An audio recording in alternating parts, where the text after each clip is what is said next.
Welcome to another week of Yoga Fundamentals. This week we're in week 4. So this week's video homework is going to be a lot less about practicing poses or about practicing a sequence. Today we just want to get familiar with trying to get very quickly oriented in our wide-legged standing poses. It can be a little bit tricky sometimes, so we just want to get some practice in before we get together next week and work on the poses themselves. So all week, last week we talked a lot about finding that delicate balance between stability and freedom. So finding that sweet spot between feeling very, very stable and having enough space to be able to move freely. So that's what we're going to practice today. So I'm going to back up and get out on my mat and see if you can see what I'm doing. All right. So when we come to the mat, for our wide-legged poses, we're going to say take a wide stance. So first things first, we're going to step wide. And as we discussed last week, how wide is wide enough? So we'll take our hands out, look for the creases in our wrists, and try and draw a line from the wrists down to our ankles. Once we find that, then we'll leave one foot parallel to the back edge of the mat and turn the other foot parallel to the long edge of the mat. The hips might want to try to follow, but we're going to keep the hips right kind of facing forward to the wide edge of the mat. Hands can just stay on the hips because we're really practicing our feet here.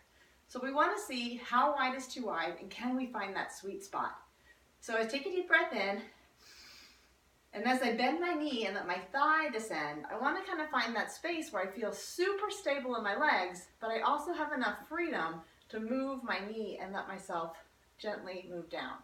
So what does that mean? If we step too close together, that's going to feel super stable. It almost feels like we're standing straight.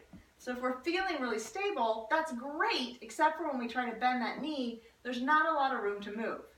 Conversely, if we're standing really wide, yikes, I can't even get there, then we have a lot of room to move, yikes, but not feeling very stable. In fact, that back leg is kind of popping up again. So what we want to practice is how efficiently can we go from standing straight to taking a wide stance, giving a little measure, and then keeping the back leg steady, turning the front leg out, pause, and try to move right into that sweet spot. Feeling stable, but also enough place to move. You can get even more stable on the back leg by backing off a little bit, maybe even bending both of the legs to get both feet, and then push off and shift your weight. Once we come here, we can do all kinds of things. Warrior two, extended side angle, triangle, and even half moon pose. But we want to practice finding that sweet spot between stability and freedom. Give it a try this week. Do it on both sides so we feel really comfortable next week when we start to practice the poses. All right, have a good one.